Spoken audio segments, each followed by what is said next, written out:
यहाँ पे, तो उस समय ही सिक्योरिटी मूवमेंट था तकरीबन 9 बजे। और ये तैयारी है इसलिए क्योंकि लालू यादव को ईडी ने समन देकर के पूछताछ के लिए बुलाया है। पहले जो समन दिए गए थे उसमें लालू यादव ने मेडिकल कॉज बताया था, मौजूद नहीं होने का, पेश नहीं होने का।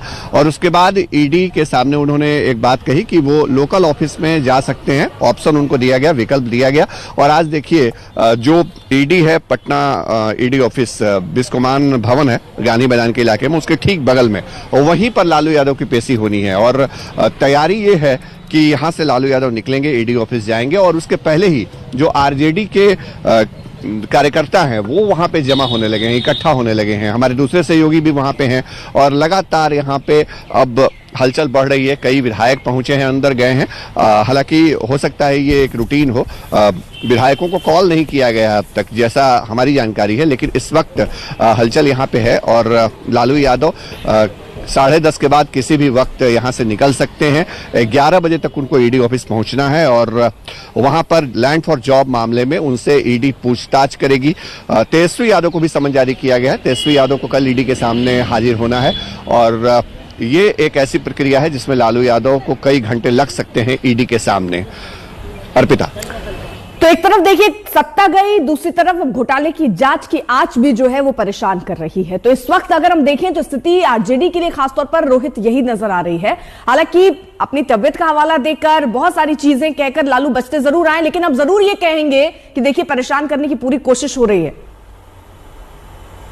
जी देखिए, बिल्कुल अब तो यही कहा जाएगा कि सरकार चली गई है तो, और अब लोकसभा चुनाव और पास आ रहे हैं, तो ऐसे में लालू परिवार की तरफ से यही कहा जाएगा कि ईडी और ये जांच एजेंसियां जो है वो लगातार अब हमें परेशान करने की कोशिश कर रही हैं। लेकिन देखिए जिस तरीके से ये पूरा मामला चल रहा है, कोर्ट में जो ईडी ने चार्जशीट भी दायर किया है, उसमें ईडी को बहुत सारे ऐसे तथ्य मिले हैं जिसके आधार पर ही चार्जशीट दायर की गई है और उन तथ्यों के आधार पर ही लगातार लालू प्रसाद और तेजस्वी यादव से पूछताछ ईडी करना चाह रही है। लेकिन ये लोग दोनों पेश नहीं हो रहे। हालांकि पिछले साल एक बार ईडी के सामने तेजस्वी यादव दिल्ली में पेश हुए थे, लेकिन लगातार समन पे समन इनको भेजा जा रहा है और वो लोग ईडी के दफ्तर नहीं पहुंच रहे हैं। दिल्ली जब बुलाया गया था, तो ऐसे में अब इस केस को आगे बढ़ाने के लिए ईडी को लगता है कि पूछताछ जरूरी है, तो उन्होंने पटना में ही अब इन दोनों को जो है वो समन भेज दिया है। और जैसा कि मैं बता रहा था, आज थोड़ी देर में लालू प्रसाद पहुंचेंगे ईडी के दफ्तर पटना में, जहां उनसे लंबी पूछताछ हो सकती है संभवतः। और कल फिर तेजस्वी यादव को भी ईडी की जांच की आंच से गुजरना पड़ेगा। यानी कि सत्ता जाने के बाद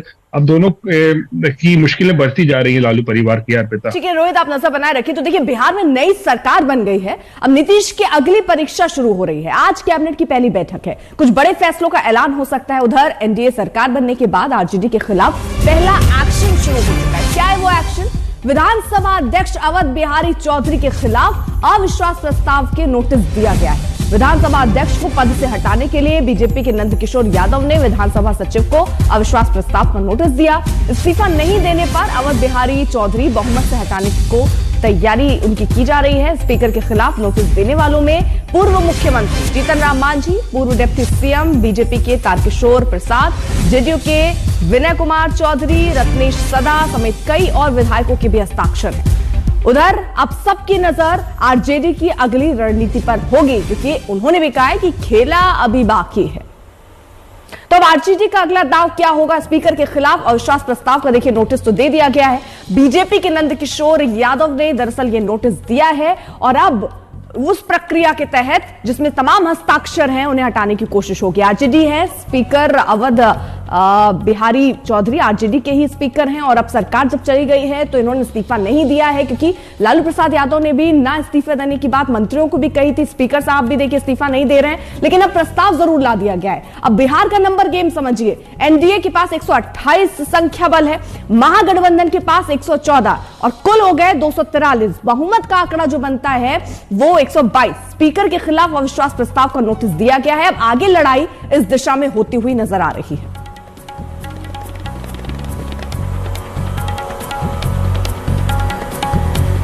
नहीं, ये बहुमत है, ये बहुमत है।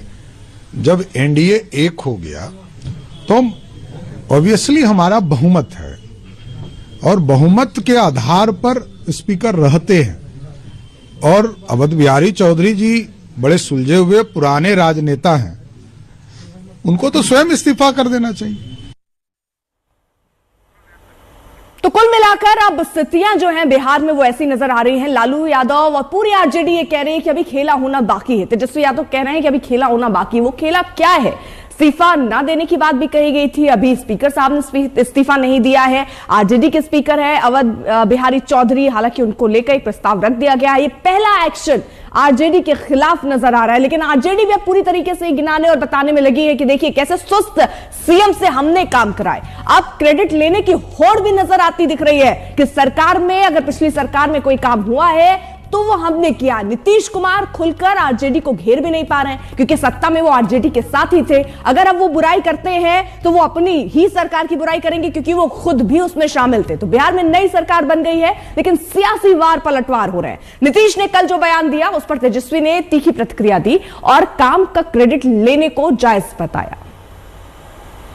अभी हम जो पहले गठबंधन को छोड़ के नए गठबंधन बनाए थे, और जो नया गठबंधन 1.5 महीना से बनाए थे, 1.5 साल से, तो यहाँ पर भी जो स्थिति इधर आकर के ठीक नहीं लगी है।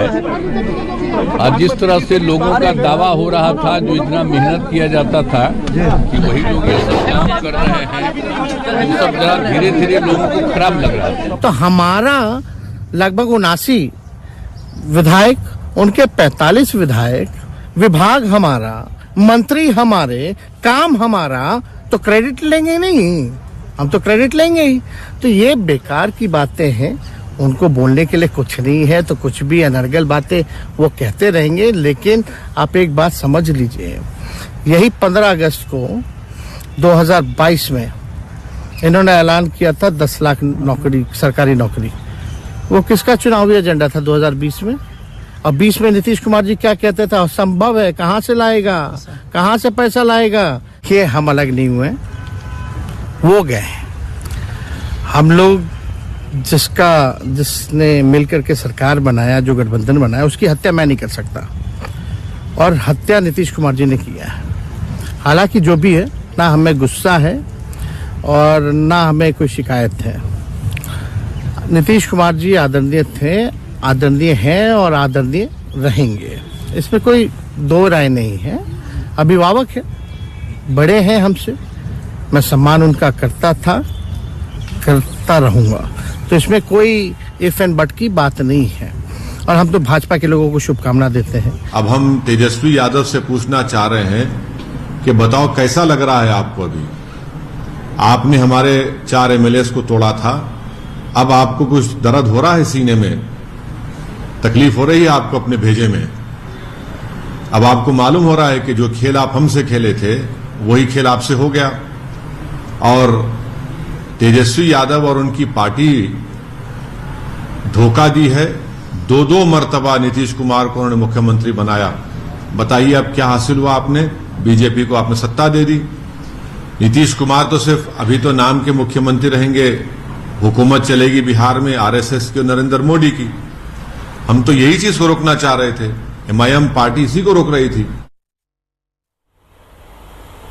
तो एक तरफ सियासत है, दूसरी तरफ एक्शन है। एक्शन में आ गई है सरकार जैसे ही आई, और यहां पर स्पीकर को लेकर एक नया दाव बीजेपी की तरफ से चल दिया गया, सरकार की तरफ से चल दिया गया। शशि भूषण हमारे साथ, हमारे सहयोगी इस वक्त मौजूद हैं।